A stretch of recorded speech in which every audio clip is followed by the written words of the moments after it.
పాలమూరు రంగారెడ్డి ఎత్తిపోతల పథకానికి జాతీయ హోదా కల్పించాలనే డిమాండ్ ఉంది. ఈ అంశాన్ని రాజ్యసభలో కాంగ్రెస్ ఎంపీ రేణుకా చౌదరి లేవనెత్తారు. జల వివాదాలు తేలేదాకా జాతీయ హోదా ఇవ్వలేము, పాలమూరు రంగారెడ్డి పరిశీలనలో లేదు అని కేంద్ర ప్రభుత్వం సమాధానం ఇచ్చింది.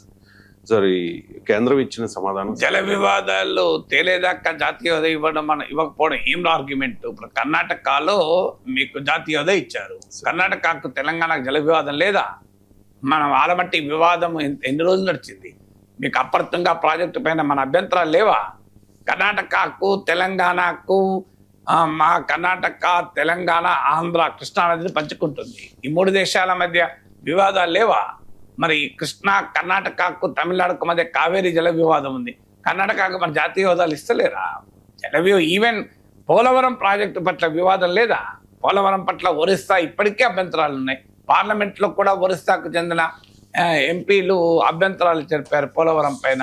మీకు తెలంగాణ ఇప్పటికీ కూడా 11 మండలాలని తెలంగాణ ప్రాంతంలోని ఉమ్మడి ఖమ్మం జిల్లాలోని చింతూరు, కూనవరం ఇలాంటి ప్రాంతాల్లో ఉన్న 11 మండలాలని పోలవరం ముంపు మండలాలుగా ప్రకటించి ఆంధ్రప్రదేశ్కు కేటాయిస్తే, ట్రాన్స్ఫర్ చేస్తే ఇప్పటికీ తెలంగాణలో వ్యతిరేకత ఉంది. దట్ డజంట్ మీన్ పోలవరం జాతీయ హోదా ఇవ్వలేదా? అమలు కావడం లేదా? పోలవరం ప్రాజెక్టు నిర్మాణం పూర్తి కావడం లేదా? అందువల్ల జల వివాదాలు ఉన్నాయని చెప్పి పాలమూరు రంగారెడ్డి ఎత్తిపోతల పథకాన్ని అడ్డుకుంటే అంతకన్నా అన్యాయం ఇంకోట్లేదు. ఏంటి ఆ వివాదం కూడా చెప్పాలి కదా. మీకు పాలమూరు రంగారెడ్డికి అడ్డుపడుతున్న రాజకీయ నాయకత్వం ఎవరు? ప్రభుత్వాలు ఏవి? చెప్పండి. అందువల్ల సాధారణంగా మన దేశంలో ఒక సాంప్రదాయం ఉంటుంది. ప్రతి స్టేట్కు ఒక all India institute of medical sciences ఇస్తారు. అది ప్రతి స్టేట్కు ఒక జాతీయ హోదా ఉన్న ఒక ఇరిగేషన్ ప్రాజెక్ట్. ఎందుకంటే తెలంగాణ ఏమి అంత వేస్ట్ రాష్ట్రం కాదు కదా. భారతదేశానికి సిగ్నిఫికెంట్గా కంట్రిబ్యూట్ చేస్తున్న రాష్ట్రం. ఇండియన్ ఎకానమీకి దేశ సాఫ్ట్వేర్ ఎగుమతుల్లో 15-16% తెలంగాణ నుంచి వస్తున్నాయి. తెలంగాణ ₹1 కంట్రిబ్యూట్ చేస్తే తీసుకునేది అంతకన్నా తక్కువ. మన ఏం ఉత్తరప్రదేశ్, బీహార్, మధ్యప్రదేశ్ లాగా ఎక్కువ తీసుకొని తక్కువ ఇవ్వడం లేదు. అలాంటి తెలంగాణకు ఒక ఐఏఎం ఇవ్వాలన్న అభ్యంతరమే. ఐఏఎం ఇవ్వడానికి ఏంటి అభ్యంతరం? నాకు నిజంగా అర్థం కాదు. మీరు ఎక్కడెక్కడో ఐఏఎంలు పెట్టారు, చిన్న చిన్న ఊర్లలో ఐఏఎంలు పెట్టారు. హైదరాబాద్ ఇది గ్లోబల్ క్యాపిటల్ ఉన్న ప్రపంచ ప్రఖ్యాత కంపెనీలన్నీ హైదరాబాద్లో ఉన్నాయి. గూగుల్ వారు, మైక్రోసాఫ్ట్, అమెజాన్ తమ క్యాంపస్ అమెరికా తర్వాత అతిపెద్ద క్యాంపస్ పెట్టాలంటే హైదరాబాద్కి వస్తారు. కానీ భారత ప్రభుత్వానికి మాత్రం ఒక ఇండియన్ ఇన్స్టిట్యూట్ ఆఫ్ మేనేజ్మెంట్ ఇవ్వడానికి ఎందుకు అభ్యంతరం అర్థం కాదు. అదే అహ్మదాబాద్ అయితే ఇచ్చేసుకుంటారు. మరి హైదరాబాద్కి ఏమి ఇవ్వడానికి ఏంటి అభ్యంతరం? నేను ఎమ్మెల్సీగా ఉన్నప్పటి నుంచి అడుగుతున్నాం అది. అయ్యా, ఇది ఏమున్నాయి మీకు? గ్లోబల్ కంపెనీస్, ఏ company name any top Indian company, top public sector companies అన్ని ఇక్కడే ఉన్నాయి. డిఫెన్స్ ఇండస్ట్రీ ఉంది, దేశం గర్వించదగ్గ డిఫెన్స్ ఇండస్ట్రీ ఉంది. బిహెచ్ఎల్ లాంటి కంపెనీస్ ఉన్నాయి. ఆఖరికి స్పేస్ రంగంలో ప్రైవేట్ సెక్టార్ ఎలో చేస్తే ఫస్ట్ రాకెట్ హైదరాబాద్ నుంచే వెళ్ళింది.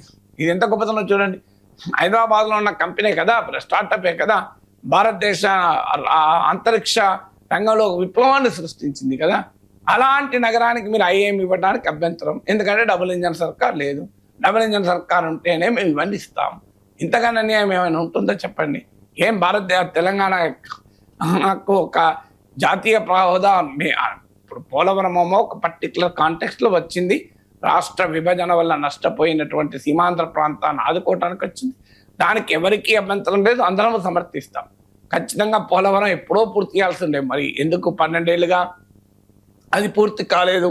మధ్యలో వైఎస్ఆర్ కాంగ్రెస్ ప్రభుత్వం అడ్డుపడింది అంటారు. మరి మోడీ ప్రభుత్వమే కదా అధికారంలో ఉంది, ఆ జాతీయ ప్రాజెక్ట్ కదా.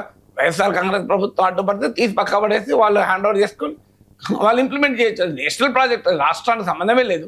రాష్ట్రం అనవసరంగా తీసుకొని మేమే నిర్మిస్తామని చెప్పి రాజకీయ కారణాలు ఇస్తే, ఇతరత్ర కారణాలు ఇస్తే తీసుకున్నారు. Not necessary. మీరు కంప్లీట్ కేంద్ర ప్రభుత్వానికి వదిలేసి మీరు ఏం చేస్తారో మాకు అనవసరం, కట్టండి అని ఒత్తిడి చేయొచ్చు. కానీ మరి మోడీ ప్రభుత్వం ఉంది కదా 2019-24 మధ్య ఎందుకు కాలేదు? ఆన్సర్ లేదు. మన రాజకీయంగా తిట్టుకోవడానికి పనికి వస్తుంది. సో అందువల్ల పోలవరం విషయంలో ఎవరికి అభ్యంతరం లేదు. మరి పాలమూరు రంగారెడ్డి విషయంలో ఏ జల వివాదం అడ్డుపడ్డది? ఏ రాష్ట్రం అభ్యంతరం చెప్పింది? కర్ణాటక అభ్యంతరం చెప్పాలి, ఆంధ్రప్రదేశ్ అభ్యంతరం చెప్పాలి. ఇంకా వేరే వాళ్ళు అభ్యంతరం చెప్పడానికి అవకాశమే లేదు. ఎందుకంటే అది ఎక్కడా పాలమూరు రంగారెడ్డి ఎత్తిపోతల పథకం వల్ల ఎఫెక్ట్ అయ్యే స్టేటే లేదు కదా. అది కృష్ణా నది పైన కనుక మీకు కృష్ణానదిని తెలంగాణతో పంచుకుంటున్న రాష్ట్రాలు కర్ణాటక, ఆంధ్రప్రదేశ్.